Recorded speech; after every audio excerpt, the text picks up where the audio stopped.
पांच दोस्तों की एक ऐसी कहानी जो जितना देखने में खूबसूरत है ना उतना ही रुलाने वाला। ये दोस्ती ऐसी है जो एक दूसरे से अलग तो नहीं रह सकते बट कुछ ऐसा होता जो सबको तोड़ कर रख देती। ये मूवी काफ़ी हार्ट टचिंग इमोशनल कर देने वाली मूवी है जिसका नाम अनफॉरगेटेबल है, जो 2016 में रिलीज हुई थी। मूवी की स्टार्टिंग एक रेडियो प्रोग्राम से होती। बॉन्सिल नाम का आदमी को दिखाया जाता जिसके पास हमेशा की तरह लोगों से रिक्वेस्ट आती। बॉम्सिल हमेशा की तरह उनके रिक्वेस्ट को रीड करते हुए सॉन्ग प्ले करता। आज भी बॉम्सिल के पास एक रिक्वेस्ट आया। बॉम्सिल सबको वो लेटर सुनाता। लास्ट में बॉम्सिल जो नाम रीड करता है ना वो सुक नाम रहता है। सुक नाम देखकर बॉम्सिल एकदम चुप हो जाता। ऐसा लगता है कि शायद उसकी जिंदगी की वो बात याद आ गई जो इस नाम से जुड़ी हुई। बमसिल को अपनी पुरानी बातें याद आने लगती। साल 1991 कुछ बच्चे अपने घर पर समर वेकेशन के लिए आते। वहाँ पर एक लड़की इन सभी का बेसब्री से इंतजार कर रही होती। हमें पता चलता इसी लड़की का नाम सुख है और ये जो लड़का है ना इसका नाम बमसिल है। बमसिल सुख को कैरी करते हुए घर आ रहा होता।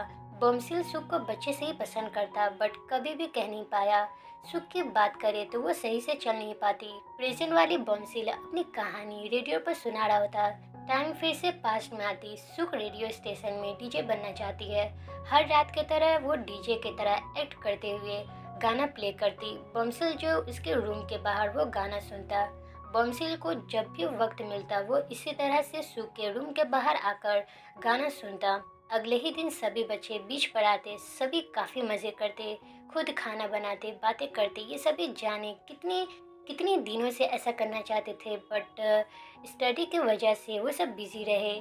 और आज के समर वेकेशन के दिन आज ऐसा मौका मिला जो सभी साथ में मिलकर इस मौका को फुल टू मजा ले रहे। प्रेजेंट डे में बॉम्सिल का प्रोग्राम ये तीनों दोस्त सुन रहे होते।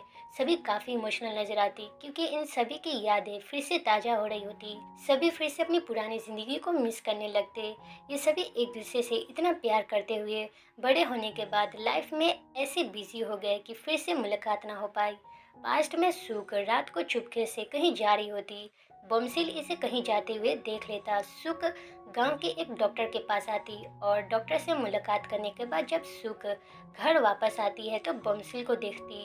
बमसिल ज्यादा सवाल ना करते हुए सुख को अपने साथ बोट के पास लेकर आता। ये सभी पांचों दोस्त दूसरे आइलैंड पर घूमने के लिए जाते।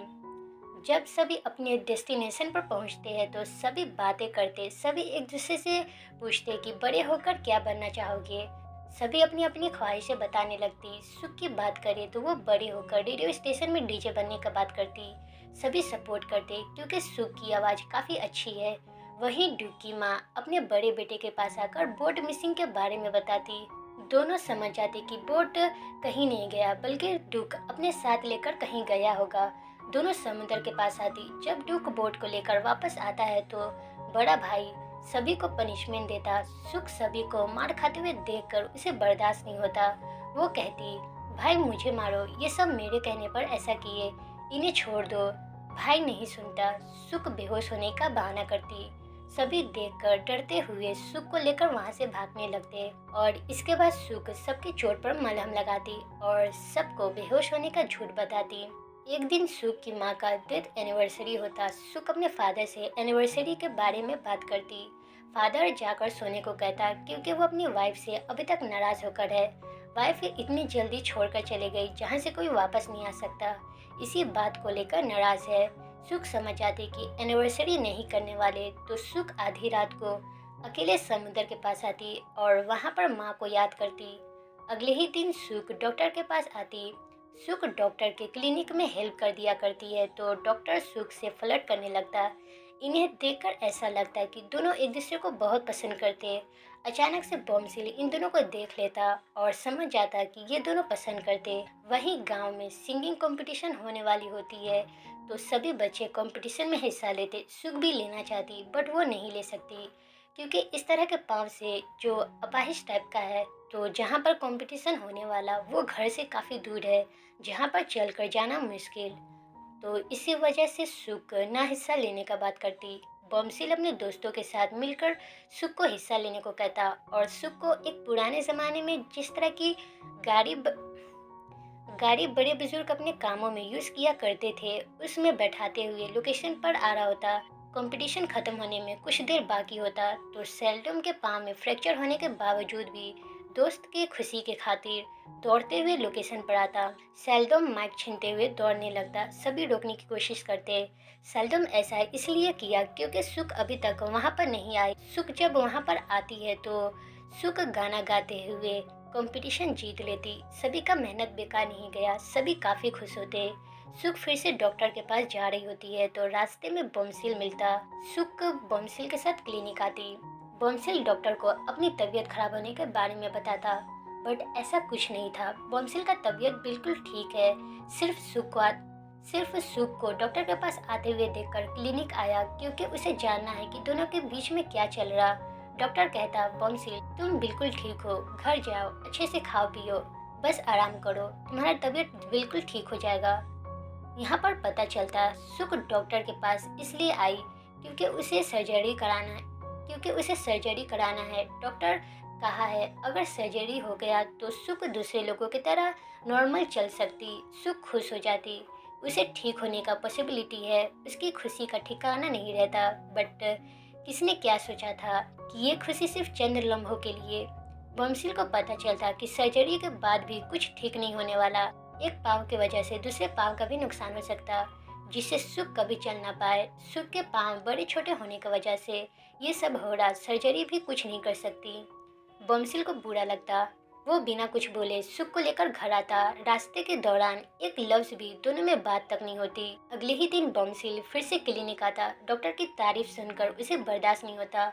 डॉक्टर को बमसिल झूठा कहने लगता, तुम झूठे हो, तुम कुछ ठीक नहीं कर सकते। सुख गुस्सा होते हुए बमसिल को जोर से थप्पड़ लगाती, क्योंकि सुख के लिए तो डॉक्टर हेवन से भेजा हुआ एक एंजल है जो उसे ठीक करने वाला। बमसिल नाराज होकर वहां से चले जाता।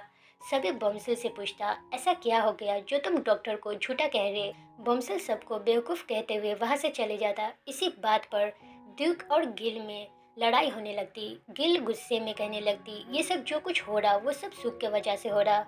वो अपने दोस्तों को थप्पड़ कैसे मार सकती। गांव के लोग जानते हैं डॉक्टर और सुख के बीच में कुछ ना कुछ चल रहा, दोनों एक दूसरे को पसंद करते।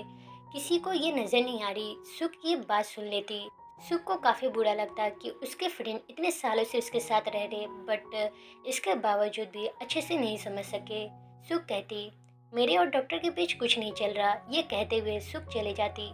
सुख बमसिल से मिलकर सब सच बताती कि डॉक्टर सर्जरी के लिए हेल्प करने वाला। बमसिल से अब रहा नहीं जाता, वो भी पूरा सच बताता, कुछ ठीक नहीं होने वाला। सुख कभी ठीक नहीं होगी, सर्जरी से कोई फायदा नहीं। सुख का दिल टूट जाता क्योंकि वो अपनी इस हालत की वजह से शर्मिंदा रहा करती। उसके वजह से दूसरे को प्रॉब्लम होता। एक उम्मीद थी ठीक होने का, बट उम्मीद भी ना रही। सुख सीधे डॉक्टर के पास आकर सवाल करने लगती। डॉक्टर सच बताता कि कुछ ठीक नहीं होने वाला। ठीक ना होने वाली बात सुनकर सुख के ऊपर क्या गुजर रही वो सुख ही समझ सकती। उसकी पूरी उम्मीद खत्म हो गई। फिर भी डॉक्टर कहता, सर्जरी करा लो, शायद ठीक हो जाए, पेरेंट्स से परमिशन लेकर आना। सुख ठीक होने की चाह में फादर के पास आती और सर्जरी के बारे में बताते हुए परमिशन मांगती। फादर मना करने लगता क्योंकि अगर सुख सर्जरी करा दी, कहीं कुछ हो गया तो अपनी बेटी को भी खो दे। खोने का डर की वजह से वो मना करता। खोने का डर इतना था कि बेटी का दर्द ना समझ सके। सुख समुंदर के पास आकर कहती, मैं चलना चाहती हूँ, अब मुझसे बर्दाश्त नहीं हो रहा। सुख इतना टूट चुकी है कि अब उसे कुछ बर्दाश्त नहीं होने वाला। बेइज्जती, दूसरे पर बोझ और दर्द, ये सब चीजें माइंड में चल रही होती। घुटन जैसी महसूस होने लगती जो शायद कुछ गलत करने पर मजबूर कर दे। ऐसा ही होता। पता चलता कि सुख समुंदर में कूदकर अपनी जान ले ली। ये खबर सुनकर गांव के सारे लोग समुद्र के पास मौजूद होती। सुख को खोजा जाता। बमसिल को पता चलता कि सुख मिल गई, रोप से बंधा हुआ है, बस निकालने में थोड़ा प्रॉब्लम आएगी। बमसिल बिना कुछ सोचे समझे तैरते हुए सुख के पास आता, उसे बाहर निकालता। सभी सुख को देखकर रोने लगते। गिल सुख को लेकर कहने लगती, यार उठ जाओ, तुम नाटक करी, मैं जानती हूँ, मुझे माफ कर दो। मैंने जो तुमसे कहे वो सब गलती से हो गया, तो तुम मुझे माफ कर दो, बस अभी के लिए उठ जाओ। इसका क्या फायदा, सुख तो अब नहीं रही। सभी के आंखों में नमी आने लगती। फादर की हालत और भी ज्यादा बुरा हो जाता, उनको होश तक नहीं रहती। बेटी के खो देने का दर्द अंदर ही अंदर तोड़ने लगती। इसके बाद फ्यूनरल के लिए सुख को तैयार किया जाता। डॉक्टर वहां पर आकर डेथ सर्टिफिकेट देते। बॉम्सिल डॉक्टर को खूब मारता क्योंकि जो कुछ भी हुआ वो सब डॉक्टर की वजह से हुआ। अगर झूठा होप ना देता तो शायद सुख सबके साथ होती। शाम को सभी दोस्त सुख को रिस्पेक्ट देते। सुबह सुबह फाइनल रिचुअल्स होता। सुख को दफनाने के बाद सभी काफी रोते। उनकी वो दोस्त छोड़कर चले गए जिनके बिना ये चारों अधूरा थे। सभी की हालत कुछ ठीक नहीं होती। अब सीन प्रेजेंट में शिफ्ट होता। सभी को हम देखते, सबकी आंखों में आंसू होती। सभी का रोने का वजह सिर्फ एक ही बंदा है, वो भी सुख। सुख के बिना ये सब अधूरे थे। जिसके मरने के बाद वो सभी एक दूसरे से मिलना बंद कर दिए, एक दूसरे के साथ रहना बंद कर दिए। और आज सालों बाद चारों एक दूसरे को याद कर रहे, सुख को याद कर रहे। और इसी याद के साथ सभी रो रहे। सेल्डोम एक रिकॉर्डर लेकर रेडियो स्टेशन में आता और बॉम्सिल को प्ले करने को कहता। ये आखिरी गिफ्ट सुख की तरफ से बॉम्सिल के लिए था, जो अब बॉम्सिल को मिल रहा, जिसे सेल्डोम सालों पहले छुपा लिया था। क्योंकि जब उसे पता चला कि सुख बॉम्सिल को पसंद करती तो वो जेलस होकर छुपा लिया, क्योंकि कहीं ना कहीं सेल्डोम भी सुख को पसंद किया करता था। तो इसी वजह से वो जेलसी में छुपा लिया। बॉम्सिल प्ले करता, सुनते हुए सबकी आंखों से आंसू आने लगती। बॉम्सिल जो अपने आप को रोने से कंट्रोल कर रहा था, तो अब उसकी आंखों से आंसू समुद्र की तरह बहने लगती। सुख एक गाना रिकॉर्ड की होती जिसे वो सुनना करती थी। सुख सभी दोस्तों से कल मिलने का बात करती और इस टेप का नाम टू लव रखती। सभी चारों दोस्त पागलों की तरह रोने लगती। अगले ही दिन सभी को हम फिर से मिलते हुए देखते। कितने सालों बाद ये चारों फिर से मिल रहे। ये चारों शिप में बैठते हुए अपने घर आते। सुख के ग्रेव के पास आते हुए रिस्पेक्ट देकर अपने पास से सुख के साथ वाला फोटो निकालकर ग्रेव के पास रखते। सब लेटते हुए सुख का नाम जोर जोर से चिल्लाते हुए लेने लगते। लास्ट में बॉम्सिल सुख को महसूस करता, जो उसके बगल में बैठकर बड़ा वाला बॉम्सिल को देख रही होती और हंसती, क्योंकि सुख सबको खुश देखना चाहती थी, सबको एक एक देखना चाहती थी। तो वही हो रहा, सब खुश है और सुख को याद भी किया करते। मरने के बाद भी सुख सबकी यादों में जिंदा है। और यहीं पर इस मूवी का एंडिंग होता।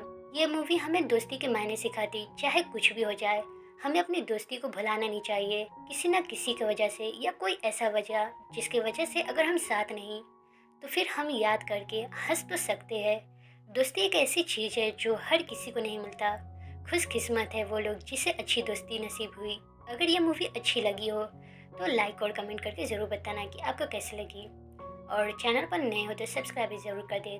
तब तक के लिए थैंक यू फॉर वॉचिंग।